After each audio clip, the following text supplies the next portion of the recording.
Hello my dear students, good morning. आज मैं आप लोगों के लिए प्रैक्टिस सेट नंबर 4 लेकर आया हूं, जिसमें हम क्वेश्चन नंबर 76 से 100 तक पढ़ेंगे और आप लोगों के लिए जल्द ही पूरी सीरीज कंप्लीट की जा रही है। बस आप लोगों को पूरा वीडियो देखना है, क्योंकि एक दो क्वेश्चन से काम नहीं चलने वाला। और जो क्वेश्चंस मैं आपके लिए लेके आ रहा हूं, really very very important questions are there. तो आपको जो है बहुत ही ध्यान से पूरा वीडियो देखना है। व्याख्या के साथ क्वेश्चंस होते हैं, जिससे आपको और भी ज़्यादा फायदा मिलने वाला है। और दिन पे दिन जो है वीडियोस के व्यूज़ बढ़ते जा रहे हैं, ये हमारे लिए भी बहुत अच्छी बात है और आप सभी लोगों के लिए भी। और आप सभी लोगों से मेरी गुजारिश रहेगी कि यदि आप चैनल पर पहली बार आए हैं तो चैनल को सब्सक्राइब कर लीजिएगा, और अगर वीडियो पसंद आता है, जो कि आना ही है आपको, तो लाइक कर दीजिएगा और अपने सभी दोस्तों को शेयर कीजिएगा, क्योंकि शिक्षा वही धन है जिसे जितना बांटेंगे उतना बढ़ेगा। चलिए, तो आज के प्रैक्टिस सेट को हम शुरू करते हैं। प्रैक्टिस सेट नंबर 4, ठीक है। तो पहला प्रश्न जो आपको स्क्रीन पे दिख रहा है, उसमें पूछा जा रहा है। अब आपको सभी को स्क्रीन पर ध्यान देना है, मेरी तरफ ध्यान नहीं देना है, स्क्रीन पर। तो देखिए, पहला क्वेश्चन है आपके लिए, जिसमें पूछा जा रहा है कि निम्नलिखित में से किसे भारत में प्राग ऐतिहासिक पुरातत्व का जनक कहा गया है। इस पे आप विशेष तौर पे ध्यान देंगे, प्राग ऐतिहासिक पुरातत्व का जनक, ठीक है। और आपके लिए जो ऑप्शंस हैं आप देखेंगे, ऑप्शन नंबर ए में है HD सांकलिया, ऑप्शन बी में है A कनिंगम, ऑप्शन सी में FR अल्चिन और ऑप्शन डी है रॉबर्ट ब्रूस फ्रूट। आपको बताना इसमें से करेक्ट आंसर क्या होगा। और इनमें से जो आपका करेक्ट आंसर है वो है ऑप्शन नंबर बी, जिसमें लिखा हुआ है A कनिंगम, यानी अलेक्जेंडर कनिंगम। चलिए, थोड़ा सा व्याख्या से भी हम समझने की कोशिश करते हैं। तो आंसर है आपका अलेक्जेंडर कनिंगम। अलेक्जेंडर कनिंगम को प्राग ऐतिहासिक पुरातत्व का जनक कहा गया है। और ये पुरातत्व अन्वेषक जो 1833 ईस्वी में एक सैन्य शिक्षार्थी के रूप में भारत में इनका आना होता है, और 1861 ईस्वी में सेना से सेवानिवृत्त लेने के बाद में, यानी रिटायरमेंट के बाद में, अलेक्जेंडर कनिंगम को पुरातत्व सर्वेक्षक बना दिया जाता है। इसके बाद प्राचीन भारतीय इतिहास के छात्रों के लिए कनिंगम की रचनाएं आज भी बहुत ज्यादा महत्वपूर्ण स्थान रखती हैं। तो अलेक्जेंडर कनिंगम, इनको भारत के अंदर प्राग ऐतिहासिक पुरातत्व का जनक माना जाता है। अब हम हैं अपने अगले प्रश्न पर, प्रश्न नंबर 77। और आपके लिए प्रश्न है, प्रारंभिक ऐतिहासिक काल का नगरीय स्थल शिशुपालगढ़ कहाँ स्थित है। देखिए, क्वेश्चन के जो मेन पार्ट है उस पर जरूर ध्यान दिया करिए, जिससे आपका आंसर कभी भी गलत नहीं होगा, लेकिन तभी तो जब आता होगा। इसलिए जो है आपको बहुत सारे प्रश्नों की तैयारी करनी होगी, थ्योरी पूरी पढ़नी होगी। और हमारे इस चैनल पर, जो कि अभी बहुत छोटा चैनल है यूट्यूब पर, लेकिन बहुत जल्द इसे आप सभी लोग मिलकर के बहुत बड़ा चैनल बनाने वाले हैं। तो यहाँ पर आपको सब कुछ मिलेगा, धीरे धीरे जो है सब इस पे अपलोड हो रहे हैं। तो आपके लिए जो ऑप्शन है, शिशुपालगढ़ कहाँ पर है आपको बताना है। Option A Orissa, option B Bihar, option यहाँ पे सी और बी में थोड़ा सा ऊपर नीचे हो गया, कोई बात नहीं, आप इसे जो है सी बना लीजिए, बी बना लीजिए, और ऑप्शन डी पंजाब। इसमें से आपका जो है करेक्ट आंसर क्या होगा, जो आपको बताना है, ठीक है। तो इसका जो करेक्ट आंसर होगा वो है ऑप्शन ए उड़ीसा। देखिए, जैसा कि मैं हर वीडियो में कहता हूं, यहां पर भी मैं कह रहा हूं, अपने हर एक आंसर को आप चाहें तो किसी नोटबुक में लिखें, या फिर जो है सबसे अच्छा है आप कमेंट बॉक्स में लिखें, क्योंकि आप जो कमेंट बॉक्स में लिखेंगे ना, उसे पूरी दुनिया में पता नहीं कौन कौन देख रहा होगा, तो आप और ज्यादा ध्यान से रखेंगे। और आपको मैं बता दूं, अगर आप कमेंट्स में अपने आंसर्स लिख रहे हैं तो इससे बढ़िया और प्रिपरेशन नहीं हो सकती है। क्यों? क्योंकि इससे आपका कंसंट्रेशन बना रहेगा, और आपका अगर कंसंट्रेशन बना रहेगा ना, तो फिर आप अच्छे से समझ पाएंगे। और देखिए, जब बहुत सारे लोग यहाँ पर कमेंट्स करेंगे, बार बार कमेंट्स करेंगे, तो आपको भी बहुत सारे लोगों का जो है ओवरव्यू समझ में आएगा। इसलिए कमेंट में जरूर लिखना है आपको, इससे आपकी बेहतर प्रिपरेशन होगी, ठीक है। चलिए, तो इसका जो करेक्ट आंसर है वो है ऑप्शन ए उड़ीसा। आइए थोड़ा सा व्याख्या में भी समझ लेते हैं। तो देखिए, प्रारंभिक ऐतिहासिक काल का नगरीय स्थल जिसका नाम है शिशुपालगढ़, ये उड़ीसा, आज के प्रेजेंट टाइम के उड़ीसा राज्य में स्थित हुआ करता था उस समय। और आपके लिए जो अगला प्रश्न है, क्वेश्चन नंबर 78, इसमें पूछा जा रहा है, निम्नलिखित में से किसे फलक संस्कृति कहा गया है। ठीक है, फलक संस्कृति क्या होता है, इंग्लिश में हम इसको फ्लेक्स बोलते हैं। क्या होता था, जैसे एक पत्थर होता है, चट्टान होती है, उसको जो है काट दिया जाता था, उसको छील दिया जाता था ऊपर से, और उसे जो है पतले पतले जो है औजारों के रूप में इस्तेमाल करते थे, उसको फलक बोलते थे। ठीक है, वो फलक संस्कृति इनमें से किस काल में आती है? ऑप्शंस आपके स्क्रीन पर हैं। ऑप्शन ए में है निम्न पुरा पाषाण कालीन संस्कृति, ऑप्शन बी मध्य पुरा पाषाण कालीन संस्कृति, ऑप्शन सी उच्च पुरा पाषाण कालीन संस्कृति, या फिर ऑप्शन डी हड़प्पा संस्कृति। और आपको बताना है इसमें से करेक्ट आंसर क्या होगा। तो देखिए, इसमें आपको बता दें, जो फलक संस्कृति है वो हम मध्य पुरा पाषाण कालीन संस्कृति को कहते हैं, और इसी समय जो है फलक के जो हथियार थे, औजार थे, उनका इस्तेमाल किया जाने लगा था लोगों के द्वारा।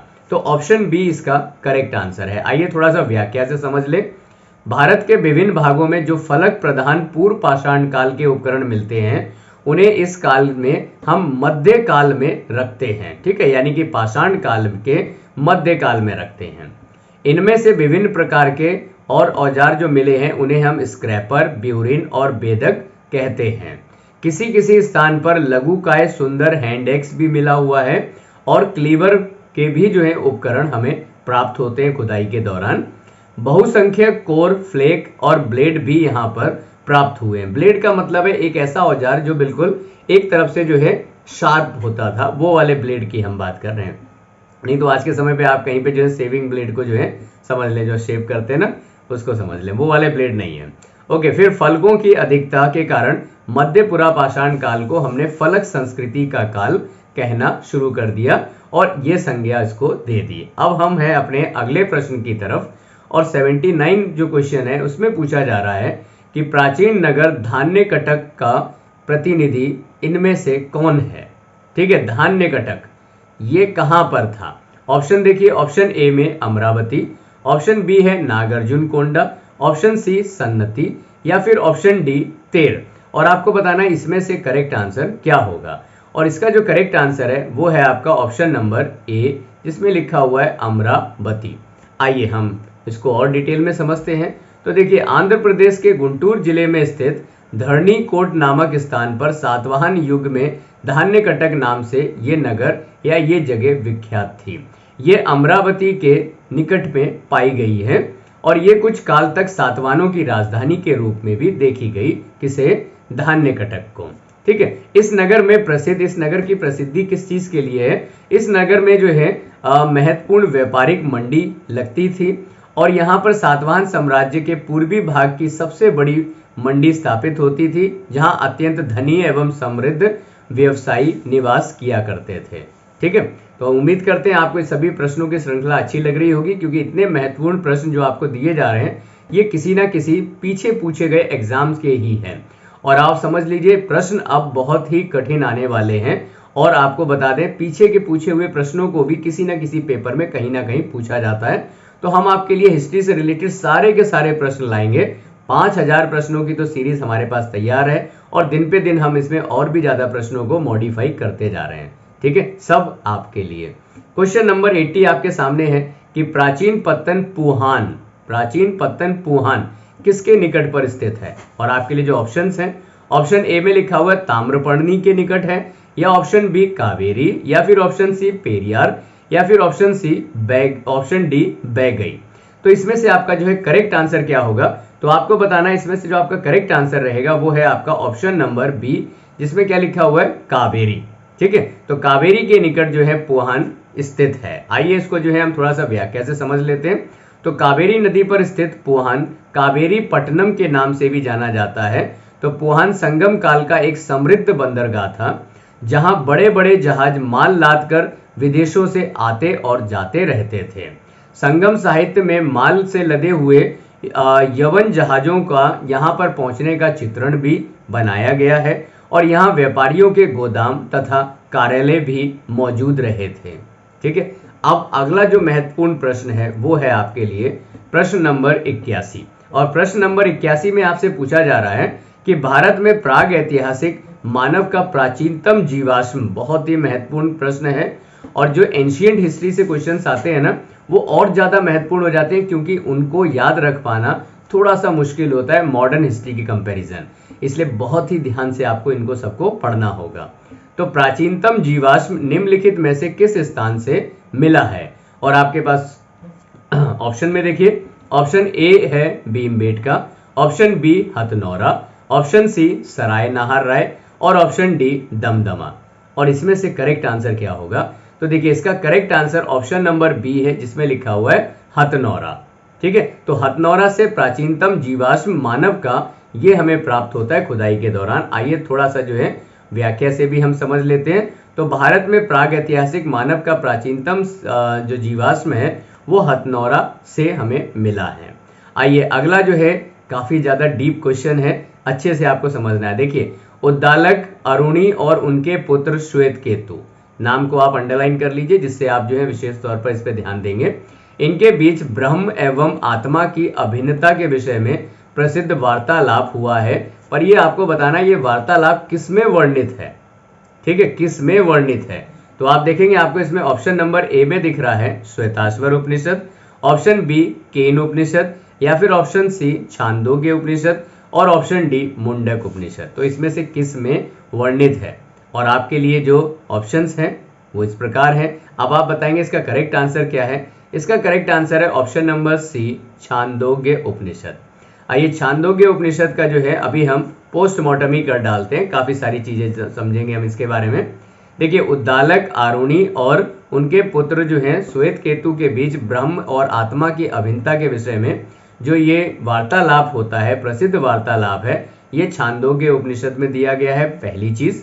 इसके बाद छांदोग्य उपनिषद सबसे प्राचीन उपनिषद है, दूसरा फैक्ट। ठीक है, बहुत ही महत्वपूर्ण क्वेश्चंस हैं, ये आगे किसी भी तरह से पूछे जा सकते हैं, तो आपको विशेष तौर पर जो है बहुत अच्छे से ध्यान देना है। तो ये सामवेद का उपनिषद है, तीसरी इंपॉर्टेंट चीज। और इस उपनिषद में प्रथम 3 आश्रमों का भी उल्लेख है। ठीक है, इसमें प्रथम 3 आश्रमों का भी उल्लेख है। कौन से आश्रम है वो आपके वही आश्रम है जिसे हम गृहस्थ आश्रम, उसके बाद जो है पहले हम जो है संन्यास आश्रम लेते हैं, फिर गृहस्थ आश्रम, फिर वानप्रस्थ आश्रम, तो उनका भी इसमें उल्लेख है। और देवकी पुत्र कृष्ण का सर्वप्रथम उल्लेख छांदोग्य उपनिषद में ही मिलता है। ठीक है, तो एक क्वेश्चन इतने सारे फैक्ट, इसलिए व्याख्या के साथ पढ़ना बहुत इंपॉर्टेंट होता है। अब अगला जो है एक बड़ा महत्वपूर्ण पर बहुत ही आसान सा प्रश्न आपके सामने है।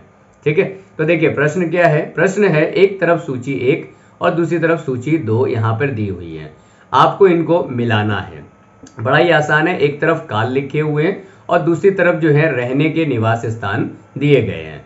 तो पुरा पाषाण काल हम समझ सकते हैं सबसे पहले के समय का है, इसको आपको मैच करना है। तो अगर हम देखें तो इसको हम किसके साथ मैच करेंगे, तो हम इसको मैच कर पाएंगे शैल आश्रय के साथ में। ठीक है, हम इसको शैल आश्रय के साथ मैच करेंगे। तो हमने देखा ए का 3, ठीक है, इसमें जो भी आपको सबसे आसान लगे ना आप उसके साथ मैच कर लिया करिए। ए का 3, अब आप देखिए इसमें ए का 3 कहाँ पे आपको मिलता है, सी और डी में मिलता है, यानी ऑप्शन नंबर ए और बी तो इस हिसाब से कट जाते हैं। ठीक है, ऐसे क्वेश्चन को इस तरह से किया करिए। इसके बाद आता है, अगर हम और आसान देखें, ताम्र पाषाण काल, इसको ले लेते हैं। तो ताम्र पाषाण काल में जो है किस तरह के मकान बने हुए मिलते हैं, तो ताम्र पाषाण काल में कच्चे और पक्के मकान हमें मिलते हैं। तो अब हम इसमें देख लें डी का फर्स्ट, तो हमें डी का फर्स्ट किस में दिखता है, इसमें दिखता है। ठीक है, तो इस हिसाब से ये और ये इसमें सही आ गए, तो यानी कि ये करेक्ट आंसर है। फिर भी और मैच कर लेते हैं। तो मध्य पाषाण काल, जिसमें हमने अभी पढ़ा था ना फ्लेक्स वगैरह ये सब उनके औजार बनते थे, तो मध्य पाषाण काल के जो लोग थे वो कहाँ पे रहते थे, वो जो है यहाँ पर नदी के तट के या किसी नदियों के आसपास के स्थान पर रहा करते थे। और नव पाषाण काल के लोग जो हैं गर्त में रहा करते थे। तो इस हिसाब से ऑप्शन नंबर डी आपका करेक्ट आंसर है। आइए अब हम बहुत ही ज़्यादा डिटेल में बहुत सारे इंपॉर्टेंट फैक्ट्स को यहाँ पे समझ लेते हैं जो आपके लिए अति महत्वपूर्ण है। तो देखिए भारतीय पुरापाषाण युग के मानव द्वारा इस्तेमाल किए जाने वाले पत्थर और औजार के स्वरूप और जलवायु में होने वाले परिवर्तनों के आधार पर हमने इस पीरियड को 3 पार्ट में डिवाइड कर दिया। एक को हम बोलते हैं पूर्व पाषाण काल, मध्य पाषाण काल और उच्च पाषाण काल। ठीक है, तो आप पुरा पाषाण काल लगाइए, मध्य, उच्च और पूर्व पुरा पाषाण काल, इनको हमने 3 पार्ट में डिवाइड कर दिया। इसके बाद फिर है हमारा मध्य पाषाण काल और फिर है नव पाषाण काल। ठीक, तो इनका समय भी लिखा हुआ है। पूर्व पुरा पाषाण काल जो 25 लाख ईसा पूर्व से 9 लाख ईसा पूर्व तक माना जाता है। ये डेटा आपको थोड़ा सा अलग अलग भी मिल जाता है, कोई बात नहीं। और मध्य पुरा पाषाण काल ये 9 लाख से 40,000 ईसा पूर्व तक का माना गया है। इसके बाद जो है उच्च पुरा पाषाण काल, ये 40,000 से 10,000 ईसा पूर्व तक का माना जाता है। इसके बाद शुरू होता है मध्य पाषाण युग, जो लगभग 8,000 के आसपास हम मानते हैं इसकी शुरुआत हमारे देश में या हमारे क्षेत्र में हुई थी। ये पुरा पाषाण काल और नव पाषाण काल के युग के बीच का काल है, ठीक है, यानी मध्य पाषाण काल। ध्यान रखिएगा, यहाँ पे पूर्व पुरा पाषाण काल है, मध्य पुरा पाषाण काल है और यहाँ पर जो है उच्च पुरा पाषाण काल है, ठीक है। और ये क्या है, ये मध्य पाषाण काल है, पुरा पाषाण काल नहीं है। ओके, तो भारत में मध्य पाषाण काल के विषय में जानकारी सर्वप्रथम 1857 ईस्वी में हुई। कब हुई? जब CL कालाइन के द्वारा जो है विंध्य क्षेत्र में लघु पाषाण उपकरण की खोज की गई थी। मध्य पाषाण काल में नदी तट अधिवास प्रचलित था। मध्य पाषाण काल में नदी के किनारे लोग रहने लगे थे। नव पाषाण काल या नियोलिथिक जिसे हम इंग्लिश में बोलते हैं, इस शब्द का प्रयोग सबसे पहले जॉन लुबाक ने किया था 1865 में और उनकी पुस्तक का नाम था प्री हिस्टोरिक टाइम्स। इस किताब में जो है इन्होंने नियोलिथिक शब्द का इस्तेमाल किया था, जिसे हम ट्रांसलेट करके जो है हम हिंदी में पढ़ते हैं नव पाषाण काल। इस चरण में तांबे और औजारों के साथ साथ पत्थर का प्रयोग जारी रहा था और इसी कारण इसे ताम्र पाषाणिक या कैल्कोलिथिक कल्चर भी कहा जाता है, जिसमें कॉपर और पत्थर इन दोनों का इस्तेमाल होता था, इसलिए उसे कैल्कोलिथिक एज भी कहा जाता है। और नव पाषाण काल में ही गर्त आवास में रहना शुरू हुआ था, यानी जमीन के नीचे गड्ढे खोद करके रहना गर्त आवास कहलाता है। वहीं ताम्र पाषाण काल की अगर हम बात करें तो यहाँ पे जो है कच्चे और पक्के मकान बनने लगे थे। एक क्वेश्चन, इतना सारा फैक्ट, ठीक है, इतना सारा फैक्ट मुझे मिल गया तो मैंने आप लोगों के लिए लिख दिया। आप साथ साथ जो है अपने आंसर जरूर लिखते चलिए। आपको गारंटी देके मैं बता रहा हूं, अगर आपने इस पॉलिसी को अपना लिया, इस स्ट्रेटजी को, मेथड को अपना लिया, आपको बताएं आपको क्वेश्चन बहुत लंबे समय तक याद रहेंगे। यकीन ना हो तो आप करके देख लीजिए। क्यों? क्योंकि जब आप केवल सुनते रहेंगे ना तो कंसंट्रेट नहीं कर पाएंगे। चलिए, हमारा चैनल जाना जाता है आपका समय ज्यादा बर्बाद ना करने के लिए, तो हम उसी पे चलते हैं। अगला क्वेश्चन नंबर 84 आपके सामने है। क्वेश्चन में पूछा जा रहा है, हड़प्पीय स्थलों की खुदाइयों में ऊंट की हड्डियां इनमें से कहां पर प्राप्त हुई हैं? ऊंट की हड्डियां आपको बताना है इनमें से कहां पर प्राप्त हुई हैं। ऑप्शन ए में देखेंगे Kalibangan, option B Lothal, option C Harappa और ऑप्शन डी रोपड़। और इनमें से जो है ऊंट की हड्डियां, इनमें से, इन ऑप्शन में से वो है कालीबंगा से हमें प्राप्त होती है, ठीक है, कालीबंगा से हमें प्राप्त होती है। आप यहाँ पे थोड़ा सा एक्सप्लेनेशन में समझिए। हड़प्पीय स्थल की खुदाइयों में ऊंट की हड्डियां कालीबंगा से प्राप्त हुई हैं। राजस्थान के गंगानगर जिले में घग्गर नदी के बाएं किनारे पर स्थित ये सैंधव सभ्यता का ही एक महत्वपूर्ण स्थल है। यहाँ 1961 ईस्वी में बीबी लाल तथा बी के थापर के निर्देशन में व्यापक पैमाने पर खुदाई की गई। तब कहीं जाकर के जो है यहाँ से ये महत्वपूर्ण उपलब्धि हमें मिलती है और यहाँ से जो है जुते हुए खेतों के अवशेष भी या उसके संकेत भी हमें यहाँ से मिलते हैं। यहाँ भी हमें जो है दुर्ग और निचला नगर क्या होता था, इनके जो है ज्यादातर जो नगर मिले ऐसे दो पार्ट में मिले हैं। एक जो है ये दुर्ग कहलाता था, एक हिस्सा ये दुर्ग होता था और जबकि दूसरा हिस्सा जो है वो निचला नगर के नाम से जाना जाता था, ठीक है, निचला नगर। इस तरह से जो है यहाँ से हमें इसकी प्राप्ति हुई है, ठीक है। चलिए अगले इंपॉर्टेंट क्वेश्चन पर हम हैं और क्वेश्चन यहाँ पे कुछ मैच करने के लिए है। क्वेश्चन बहुत इंपॉर्टेंट है, बहुत ज्यादा ध्यान देना होगा आपको, ठीक है। तो देखिए, निम्नलिखित अवतारों में से कौन प्राचीन साहित्य में प्रजापति के रूप में जाना जाता था? पहचान पाएंगे आप? चलिए ऑप्शन देखिए, जो आपको 10 अवतारों के नाम तो पता ही होंगे। तो देखिए, मत्स्य अवतार, बराह अवतार, वामन अवतार या नरसिंह अवतार। इसमें से जो है कौन सा जो है, कौन से 1 2, इसमें देखिए केवल एक है या 2 4 या 1 2 या फिर 1 2 3, इसमें से जो है कौन सा ऑप्शन आपका जो है करेक्ट रहेगा और वो जो है प्रजापति के रूप में वर्णित है? बताएं। इसका जो करेक्ट आंसर है वो है आपका ऑप्शन नंबर यानी कि एक तो बराह है और नरसिंह है। तो देखिए 2 और 4 किस में आते हैं? 2 और 4 ऑप्शन नंबर बी में आ रहे हैं, यानी कि ऑप्शन बी आपका यहाँ पर करेक्ट आंसर रहेगा, ठीक है। तो इसके बाद अब हम इसकी थोड़ी सी व्याख्या से समझ लेते हैं। तो देखिए, बराह और नरसिंह अवतार प्राचीन साहित्य में प्रजापति के रूप में वर्णित किया गया है, ठीक है। चलिए अगला प्रश्न आपके सामने है, मध्य पाषाणिक संदर्भ में वन्य धान का प्रमाण कहां से मिला? याद रखिए, धान नहीं, वन्य धान, जंगली चावल, इसका सबसे पहला उल्लेख हमें कहां से मिलता है? तो आपके पास जो ऑप्शन है, ऑप्शन ए में आप देखेंगे चौपनी मांडो, ऑप्शन बी में आप देखेंगे सराय नाहर राय, और फिर ऑप्शन सी में लेखैया, और ऑप्शन डी में लंगनाज। ठीक है, तो आपको बताना है इसमें से करेक्ट आंसर क्या है, और इसका जो करेक्ट आंसर है वो है ऑप्शन नंबर ए, जिसमें लिखा हुआ है चौपनी मांडो। ठीक है, तो आपको समझ में आ रहा होगा चौपनी मांडो, राइट। तो अब इसका थोड़ा सा व्याख्या से देख लेते हैं। तो मध्य पाषाणिक संदर्भ में वन्य धान के प्रमाण चौपनी मांडो से मिलते हैं। कहां पर है? उत्तर प्रदेश के अंदर पड़ता है। चौपनी मांडो बेलन घाटी में अवस्थित है, और इसके अतिरिक्त चावल का साक्ष्य कोलडीवा से भी प्राप्त होता है, लेकिन पहले जंगली चावल का साक्ष्य जो है वो चौपनी मांडो से मिलता है। लोथल से भी चावल के छिलके का या भूसी का प्रमाण मिलता है। ठीक है, ऐसे पढ़ाई होती है। अगला प्रश्न आपके सामने है, निम्नलिखित में से कौन शैव धर्म के जो है समय आचार्य थे? इनमें से कौन कौन थे शैव धर्म के? अब आप देखिए ऑप्शन में क्या आपको मिल रहा है, एक है नाथ मुनि, एक है मणिक वाचकर, या संबंदर, या सुंदरर। इनमें से आपको बताना है कि शैव धर्म से संबंधित कौन कौन है। तो थोड़ा सा जो है यहाँ पे मुश्किलें खड़ी हो जाती है, क्योंकि ये जो है जब आप धार्मिक आंदोलन या फिर जो है ये शैव धर्म, वैष्णव धर्म, ठीक है, भक्ति आंदोलन, इसको पढ़ते हैं तो यहाँ के नामों में काफ़ी ज़्यादा दिक्कतें होती है, मैं समझ सकता हूँ। लेकिन फिर भी जो है हमें पढ़ना होगा, अपना बेस्ट देना होगा, जितना ज़्यादा से ज़्यादा हम बेस्ट दे सकते हैं।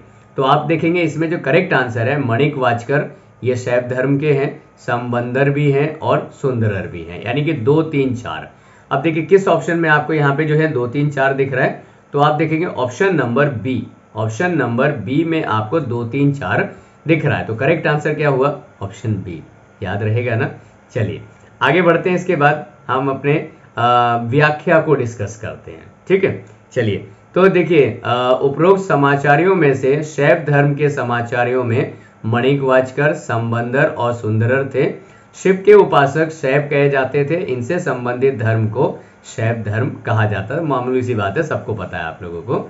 यह भारत का प्राचीनतम धर्म है, इंपॉर्टेंट फैक्ट। ठीक है अच्छा, इसको आप उस नज़र से नहीं लेंगे कि आप कहेंगे कि प्राचीनतम धर्म तो जो है हमारा वैदिक धर्म है, या फिर जो है इस तरह से आप लेंगे, वैसा नहीं।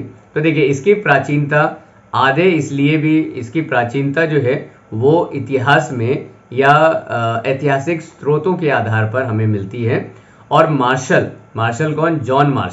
जॉन मार्शल ने मोहनजोदड़ो से प्राप्त एक मुद्रा में अंकित मूर्ति को शिव का प्रारंभिक रूप सिद्ध किया है। तो इससे भी हमें पता लगता है कि शायद जो है उस समय पर इसकी जो है उपलब्धता रही होगी। वही पशुपति की सील जो मिली है, उसी को जॉन मार्शल जो है पशुपति की सील का नाम देते हैं और भगवान शिव से उसको जोड़ते हैं। ठीक है, और सैंधव सभ्यता, ऋग्वैदिक सभ्यता, ये तो इसके बाद आती है। राइट, अब आप समझ गए होंगे। चलिए इसके बाद जो है, हाँ एक और चीज देखिए, ऋग्वेद में शिव का नाम रुद्र के नाम से मिलता है, याद रखिएगा, रुद्र के नाम से। अगला क्वेश्चन नंबर 88, निम्नलिखित में से कौन सा ग्रंथ बलात इस्लाम में मिलाए गए हिंदुओं के हिंदू धर्म में पुनः प्रवेश के नियमों को प्रस्तुत करता है? और आपके पास ऑप्शंस हैं, देवल स्मृति, या फिर ऑप्शन बी नारद स्मृति, या फिर विष्णु स्मृति, या फिर याज्ञवल्क्य स्मृति। अब आपको बताना है इसमें से करेक्ट आंसर कौन सा है। ये क्वेश्चन आपके लिए बहुत इंपॉर्टेंट हो सकता है, याद रखिएगा। इसका जो करेक्ट आंसर है वो है ऑप्शन नंबर ए, देवल स्मृति।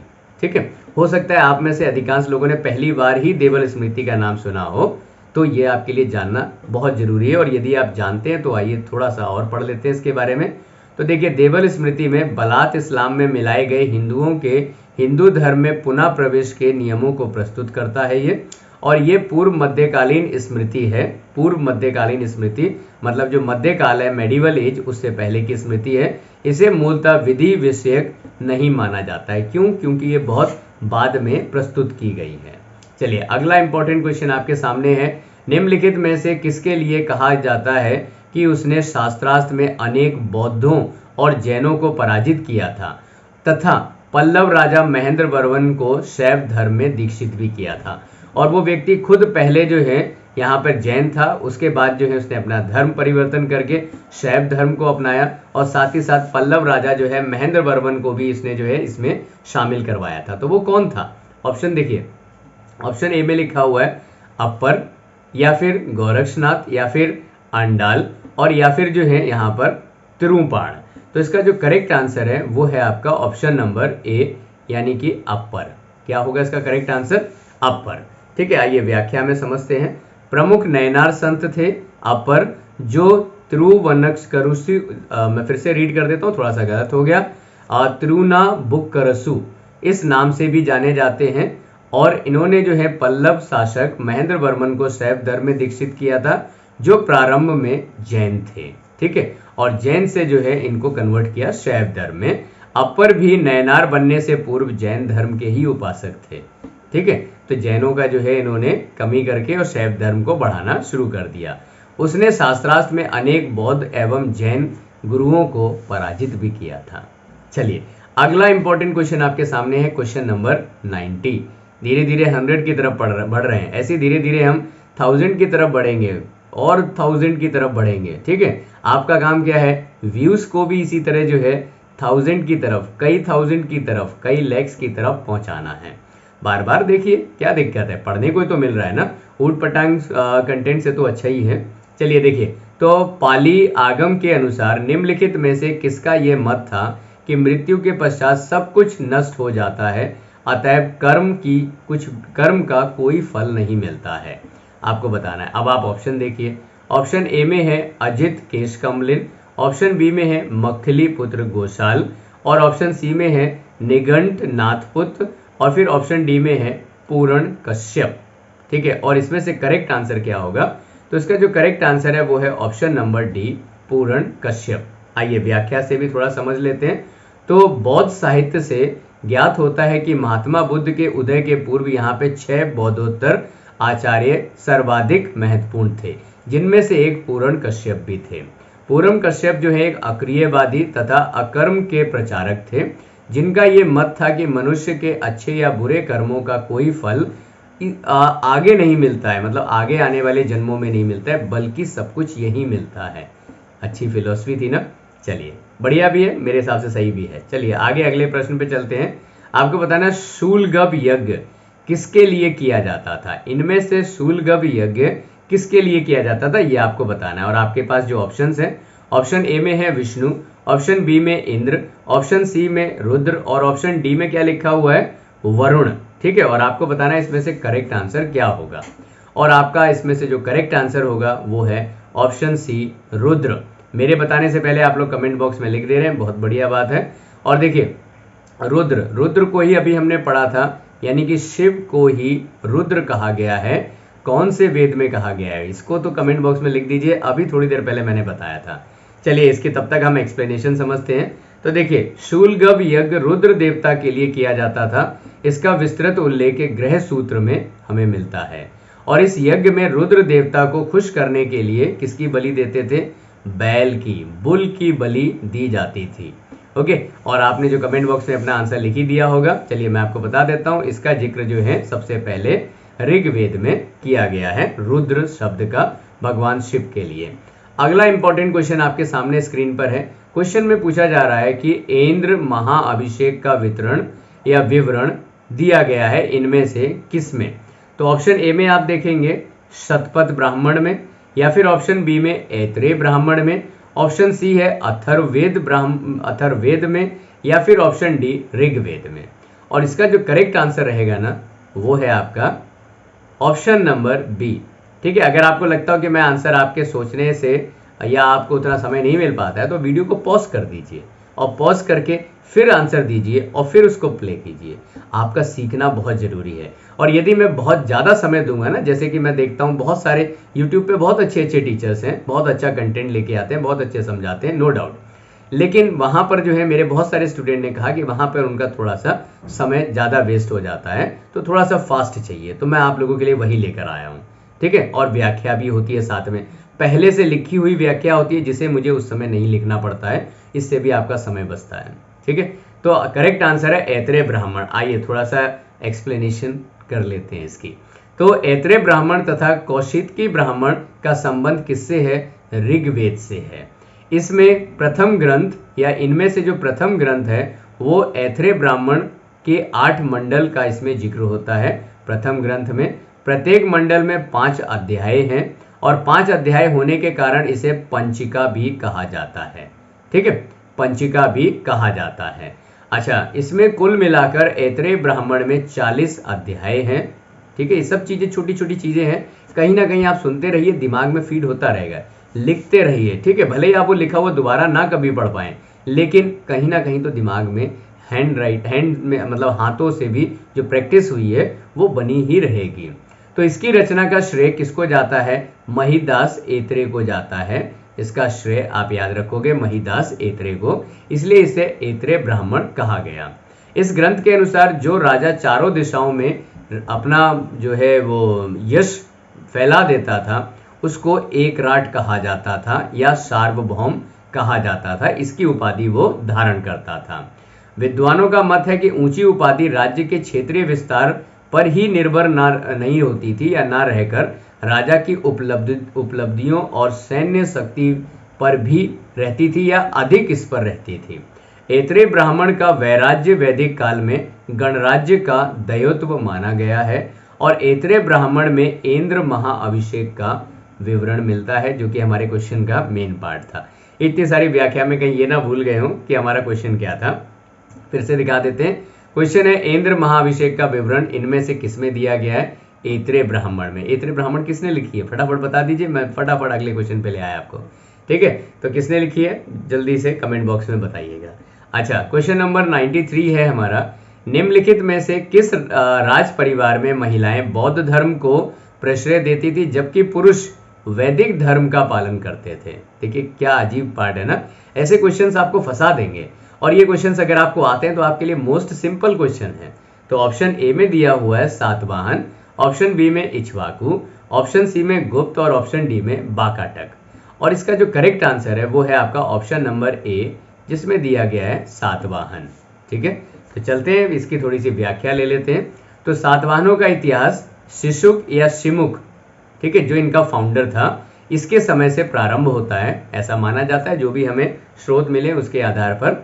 और जिसका जो है राज्यकाल लगभग हम मानते हैं कि 60 ईसा पूर्व से लेकर के 37 ईसा पूर्व तक जो है इसका शासनकाल रहा होगा। लगभग 3 शताब्दियों तक दक्षिणापथ की राजनीति में सातवाहन सक्रिय रहे थे और उनके शासनकाल में राजनीतिक तथा सांस्कृतिक दोनों ही दृष्टियों से दक्षिण भारत में महत्वपूर्ण प्रोग्रेस हुआ था, प्रगति हुई थी।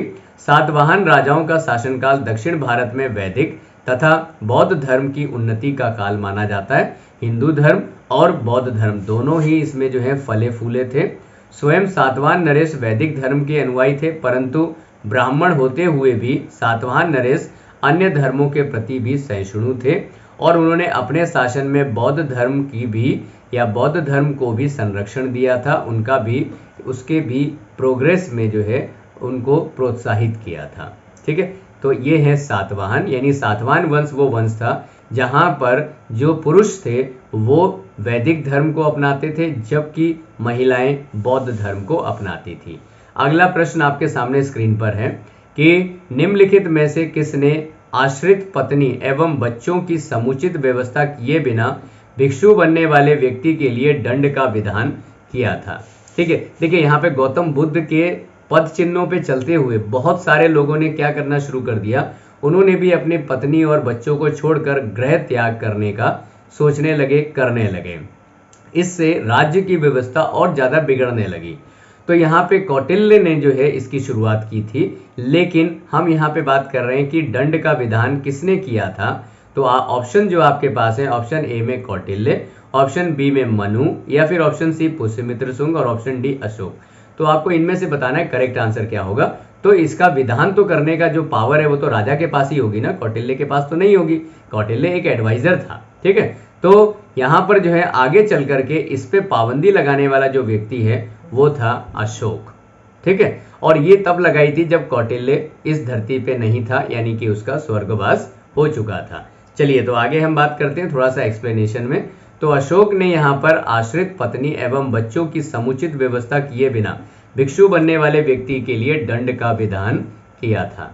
ठीक है, नहीं तो ऐसे तो पूरी व्यवस्था खराब हो रही थी। पुरुष जो है पहले शादी कर लेंगे, उसके बाद उनके कुछ बच्चे भी हो जाएंगे, फिर घर छोड़ करके जो है निश्चिंत होकर के चले जाएंगे।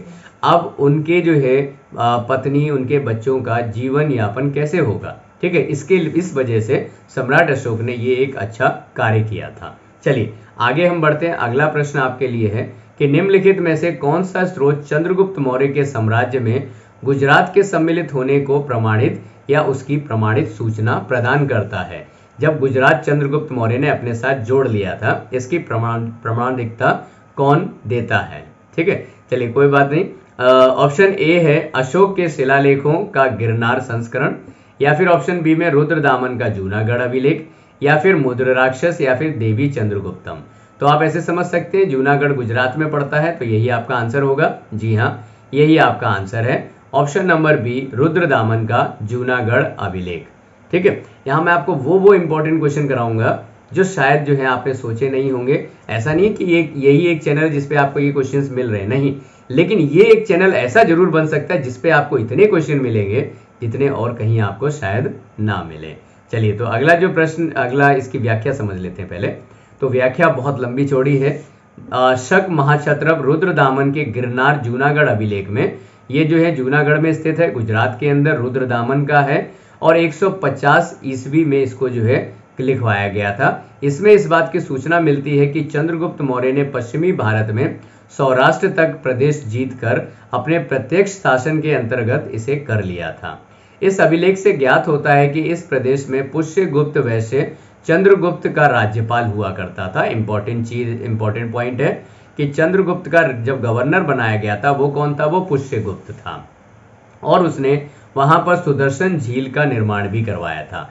यानी सबसे पहली बार जो है सुदर्शन झील का निर्माण किसने करवाया था?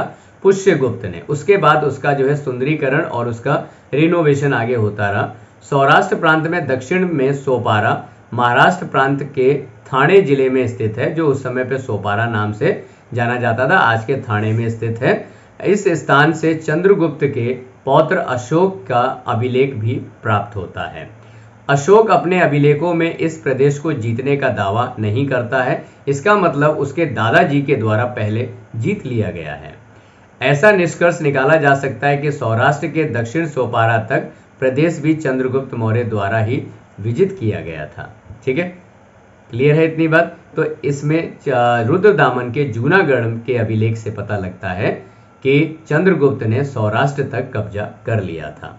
अगला महत्वपूर्ण प्रश्न आपके सामने है। प्रश्न में पूछा जा रहा है, निम्नलिखित में से कौन सा अभिलेख ऐसे 2 धान्य नगरों के निर्माण का उल्लेख करता है जिनका संकट काल में उपयोग किया जा सके? ठीक है, तो ऐसा कौन सा अभिलेख है? आपके लिए जो ऑप्शन है, ऑप्शन ए में है मधुबन ताम्रपत्र, या ऑप्शन बी में है सोगौरा ताम्रपत्र, या फिर ऑप्शन सी में है पूना ताम्रपत्र, या फिर ऑप्शन डी में है दामोदरपुर ताम्रपत्र।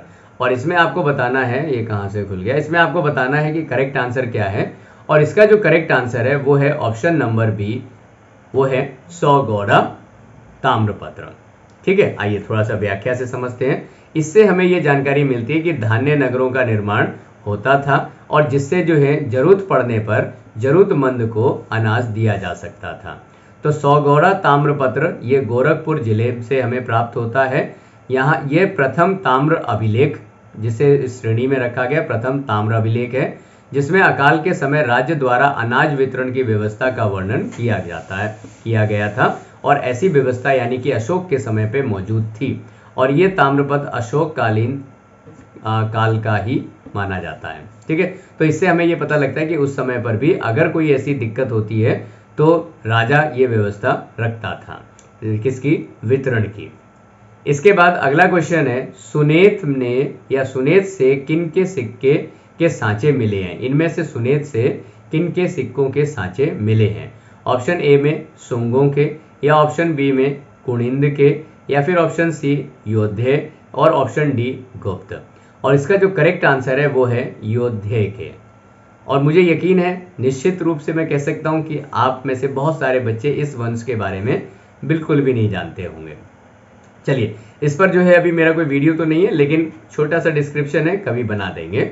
अब हम इसकी व्याख्या पे चलते हैं। योधे राजवंश के सिक्के सुनेत से प्राप्त होते हैं। इसके अतिरिक्त योधे के सिक्के सहारनपुर, देहरादून, दिल्ली, रोहतक, लुधियाना और कांगड़ा यहाँ से भी हमें प्राप्त हुए हैं। इसका मतलब यहाँ तक जो है इनका असर या इनका अस्तित्व था। लुधियाना से प्राप्त एक मिट्टी की मोहर पर एक लेख मिलता है, जो आपके लिए बहुत इंपॉर्टेंट क्वेश्चन हो सकता है। कहाँ पे मिलता है? लुधियाना से।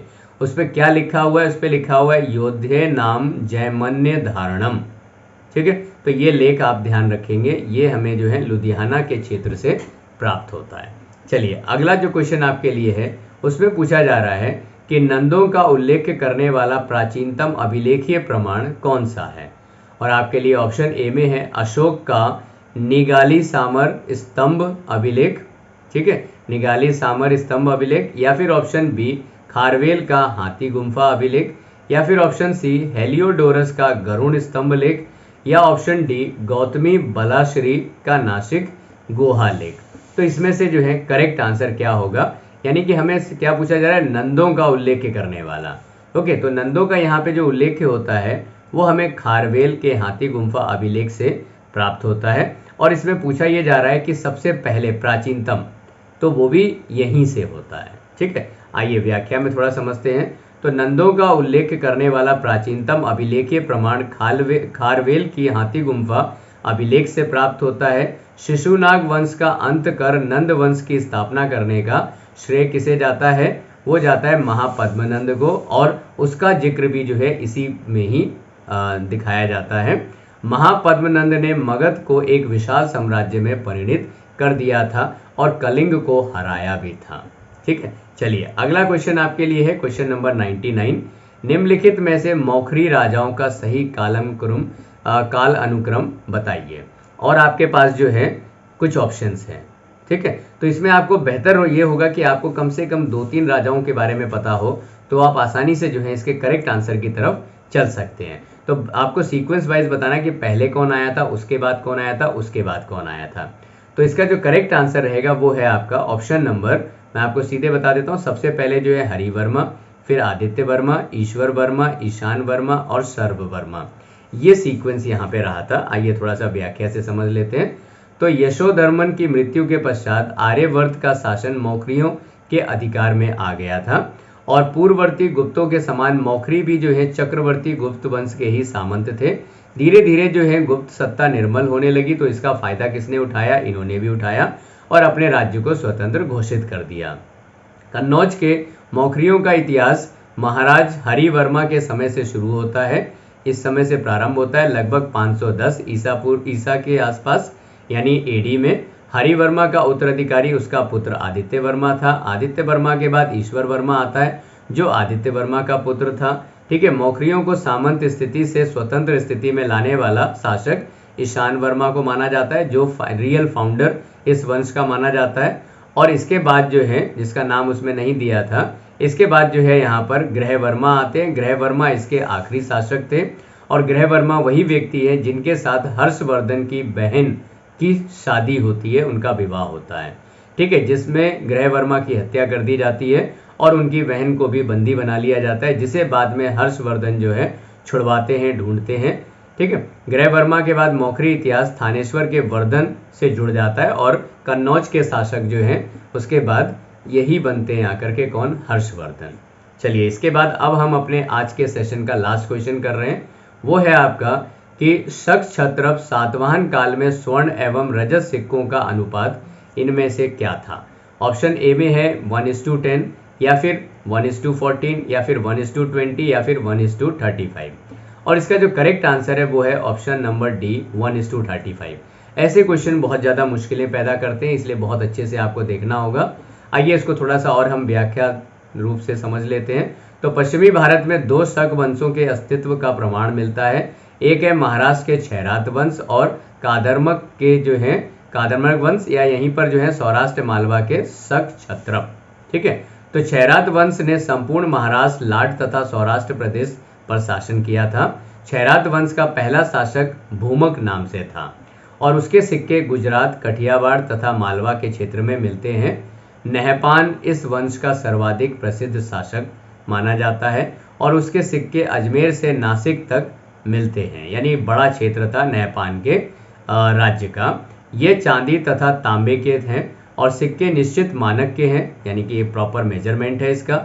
और उसके समय में सोने तथा चांदी के सिक्कों के विनिमय दर 1:35 थी। ये आप याद रखोगे, 1 सोना 35 चांदी, ठीक है। और सिक्कों पर राजन की उपाधि भी धारण किए हुए हैं।